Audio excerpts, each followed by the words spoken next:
On Rubbin Minds, we address entrepreneurship from the perspective of young business owners Kalu Solomon and Uweshi Clinton, both business owners with focus in agriculture, technology, and real estate. How can young people leverage the opportunities available to become business owners? Up next, Ebuka chats with Uweshi Clinton and Kalu Solomon on entrepreneurship. There's a lot of talk about unemployment, about poverty in Nigeria, and how it seems like more people are falling into poverty than coming out of it in this country. And I'm joined now by Carlos Solomon, who hopefully knows a lot about entrepreneurship. Looking very bright. Thanks for being here today. You're welcome. We talk a lot about unemployment in Nigeria and how it has become, for want of a better word, almost an endemic issue here. Why are we not doing enough with entrepreneurship? Why does it feel like young people don't seem to know how to pivot? There's people who have said we are taught to work for other people when we go through the school system here. Do you think that's the problem, and what should we be doing right? The truth of the matter is not everybody can be an entrepreneur. That is why there is school. That's why people go to school. And that is why people are being employed. But Nigerian youth today can be entrepreneurs and they can be their own bosses. And that is why Nigerian youth today are striving hard to become entrepreneurs, to be able to earn things for themselves and also their families. Yeah. So what did you do? Give us your, what have you done that someone who's trying to do the same can learn from? A Nigerian, if you know what I mean. Yeah, a Nigerian child of going brought up from a Nigerian home would always, their parents would always say, go to school, go to school, go to school, be a doctor, be a lawyer, be an engineer. But in my own case, my mother always told me to always be myself. And I love business. I like business. I know that I can do business, and that is why I'm an entrepreneur. Yeah. And so far, so good. It has been going well for me, and thank God. So how do you maintain a business in Nigeria today? A lot of people have started businesses in this country in the last couple of years, especially with how inflation is up and down. You know, exchange rates is crazy. The power sector is unstable. Most people try to start a year or two into it, business that closes up, they go back to what they were doing. How do you maintain your staying power in a place like this? Just like you said, engaging in a business in Nigeria is very, very, very hard. As for me, I'm blessed with a team. My partner, my team, I have a team of creatives that will come together and will think, what can we offer to the society? There's one thing about making money. It's one thing about making money. It's another thing to have an impact in the society. And I think creating an impact in the society is the main cause that I'm pursuing today. So how did you meet your partner? Is it someone that have you known him for a long time? Because I know people who want to start a business. There's always the talk about, oh, it's nice to start it with someone so that you both draw from each other's strengths. But it's not very easy to find a partner. How did you find a partner? Was it a friend who became a business partner, or was it a brother, or was it someone you just randomly met and decided you were going to start? Yeah, business he was a friend, now my brother, and we came together and we looked at what can we do to offer in the society. And we looked at our options. We studied agriculture in school. We are farmers. I'm a farmer. Forget I'm dressing all code. I'm a farmer. And we looked at what are the things we can offer the society. And we came together. We understood ourselves. Since we were friends then, it was very, very easy for us. We came about it and we started. So you both decided on what the same cause would be? You both had the same sort of interests? Exactly. So speaking about the business itself now, you say you're into agriculture. What part of agriculture are you into? We have hectares of land somewhere in Oyo State, Ibadan. Okay. We are producing cassava there. Okay. Yeah, I'm also into. Why did you decide on that? Many people drink Gary today. Yeah, everybody loves Gary, and people drink Gary. I think the band inspired me, because at the time I was a distributor of cocoa Gary then. So I said, I could do this myself. And we started producing cassava. And it has been going well. Because Mr. President continues to, try to push Nigerians, especially young people, to go into agriculture or that sector as a whole. But most people haven't seemed to figure out, how to work there and what they are supposed to be doing in that sector. How did you go about it? Are you mechanized farming? Are you there tilling the land yourself? Because people seem to think, you have to buy plenty hoes and cutlass to be a farmer today. Yeah, I understand. We're into mechanized farming. We have a team. We're in partners with some people that are specialists in the field, and though they are the ones responsible for tilling and also practicing agriculture today. So it's so far, we've started since like 3 months, 4 months, 5 months, a year now, and so far it has been going well. And we've been producing, we have the market, and we've been selling well. So if a young person wants to go into entrepreneurship today, how do they make a stable income? What do they need to do to continue to make money? And the thing is, have a workable plan. I think they should have a workable plan. They should stick to it. One thing in entrepreneurship is that so many people think that going into a business, if they started a business, they'll think that if they're not making money from it, they want to go to another business. Stick to your plan. Stick to what you want to do. And when you stick to what you want to do, no matter how hard it might seem at first, you will definitely make it. But we also live in a country where there's so many things thrown at you that are going to make you not succeed. Nigeria is a very unique space.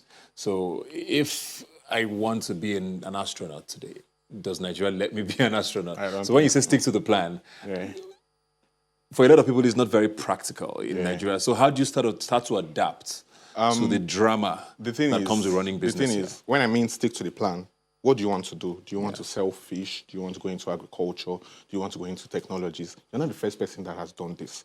Other people have done this. I have a mentor in my business. Other people too have mentors in their business. What did they do that was right? It was not easy for everyone. It has not been easy for them, and it's not also easy for me. So I think having a mentor in this game is really, really key, and also reading too. It helps. Yeah. How do you handle? There's a lot of charges and taxes and all of these things that I know a lot of young people in business complain about. There's levies here, there's stamp duties here, there's taxes here. Do you find that that's a problem for you? Would I say it's a problem? Yes, it is a problem, and we'll find ways around it. We'll stick to other things. And I think being an agriculturist, it also helps in farming too, because I'm not only doing agriculture, I'm also doing other things, businesses, otherwise. So I think it has been a problem to me, but with God, we'll fight it. Do you find that young people, their complaints are valid? Yes, their complaints are valid, and I think the government should also do something about it. What's been the biggest challenge you faced? In my company? When we first started finding new customers. It's in Nigeria, people tend to look for companies that are already established. They don't want to go for new-faced companies or companies that are just starting. That was my biggest challenge. Hiring new employees, too, was also a big challenge, too, because finding employees that know what you want to do, would they be able to think the way you think? Would they be able to think the way my partner thinks? That was also a challenge. And also social rejection, too. When I first started, my mom was like, agriculture, agriculture, agriculture. What do you want to... People think that being a farmer is being poor. But later, she adjusted to it, so... So how old is this company now? We're celebrating 1 year, September 26th. And in 1 year, you've been successful, you say? Would I say, yes, I've been successful, at least with God, I've been trying. So is it because of the kind of product you decided to zone in on, or is agriculture just that profitable? Agriculture is profitable. It depends on how you go about it. We're also into different things. We're also into real estate. So I would say real estate and agriculture has been the face of our company, and it has really gone well for us. Is it possible to go into agriculture without a huge capital? How do you start off? Let me tell you, if you are going into agriculture without a huge capital, it's really, really difficult. But once you have that capital, it would, I think... So does that mean it's not very practical for a lot of people? Would I say it's not very practical? It's practical because agriculture, everybody eats food and everybody practices agriculture. So if you want to go into small-scale farming, you can go into small-scale farming. That is why there is subsistence agriculture and commercial agriculture. So if you want to be a subsistence agriculture, I think it's just for you and your family alone. But if you're going into the commercial aspects, I think you want to make money out of it. Fair enough. Well, we're going to take a break now and come back, and we'll be sitting with your partner to see whether he agrees with you, if you really are partners. Thank you so much. Take a break now, please don't. Welcome back. If you're just joining us, we're talking agriculture and mostly entrepreneurship here on Rubbin Minds. I'm joined now by Uweshi Clinton. I was here with your partner earlier. How are you doing today? I'm fine, thank you. Okay, straight up, let's just go into it.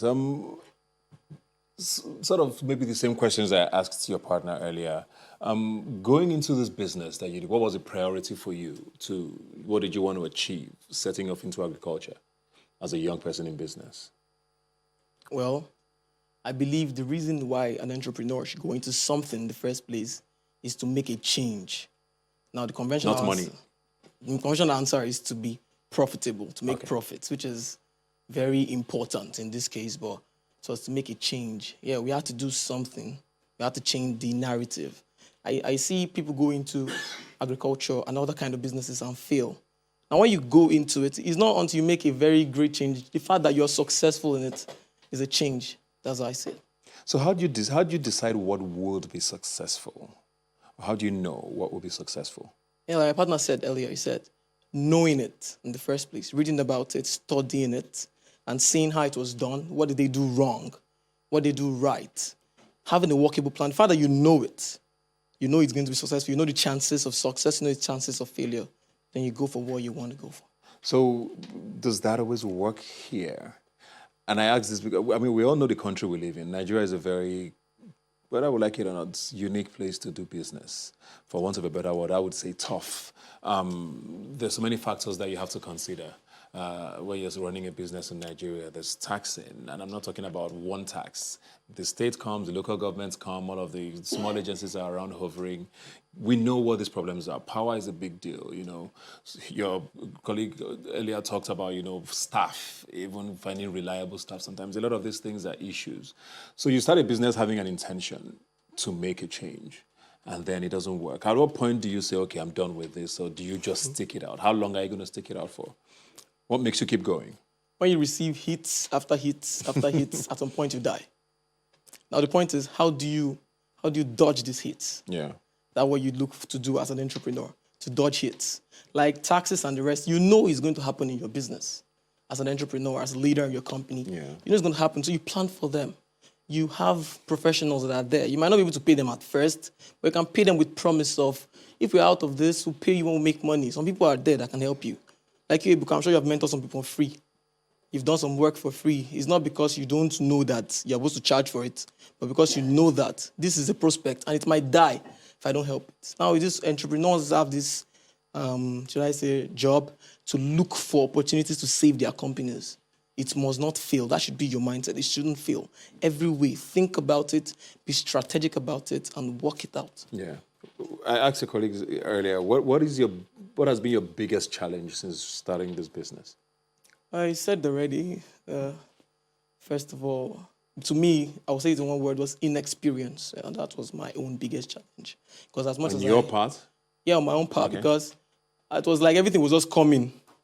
And you had to just learn them because you haven't gone through them before. You might have read through them. There's one thing to read something, there's another thing to experience it. Now, what helped me and my partner was the fact that we knew it was going to happen. And now we're experiencing it, so we're not surprised. We just faced it and made sure it worked out. There are a lot of people who say that, you know, young people in Nigeria have succeeded in spite of government. You know, people are just very resilient here. They go out and do their thing in spite of government. So just putting you on the spot, do you find that government helps businesses in Nigeria or is a hindrance to business here? Well, that's putting me on the spot. It's very good. There is a huge factor. Enabling environment gives youth and entrepreneurs. Now, when you don't have a good enabling environment, when you are inexperienced and when you don't have the problem of money, it's difficult to succeed. But we thank God we have unique youths in our blessed country, Nigeria, and they still thrive, and I happen to be one of them. You didn't answer my question there. Did I? Still talking about government now. What are some sectors you think government needs to sort of zone in on and help? Whether it's by giving incentives, giving tax breaks, some sectors where you believe like young people would thrive and probably wants to thrive in, but maybe if government made it a little less tedious, people would go into it more. Well, I feel as soon as the post-COVID-19 begins effectively, I think the taxes are coming on all companies big time. I feel they shouldn't do that. Personally, what do I know? Yeah. If there's a way to just make it easier on SMEs, make it easier on young and growing entrepreneurs, maybe. Yeah. So, but what sectors would you be looking at particularly that government should do that for? Well, agriculture, I'm talking from a selfish point of view, and other sectors too, like it could be media, it could be technology. I think everybody's trying in their own rights. Yeah. Do you find that a lot of young people are doing in agriculture now? government doesn't believe young people are very attracted to agriculture. And there was a tweet that was put up by Mr. President about a week ago or so, saying able-bodied young people need to go back to the farms, almost as if a lot of young people are leaving as against going back to it. Do you find that young people are in the sector that you're in enough? Okay, enough. Well, the truth is to work things out in every sector, agricultural part. I think young people are like the driving force of every sector. Manpower, workforce, tenacity. When you need rigorous people, I don't think you can hire an old man to come and handle your machineries. You'll need someone at least from their 30s to their, maybe earlier or later, but not 40s and above. You want people that can work. So in a way, these young people have been working. They've been everywhere.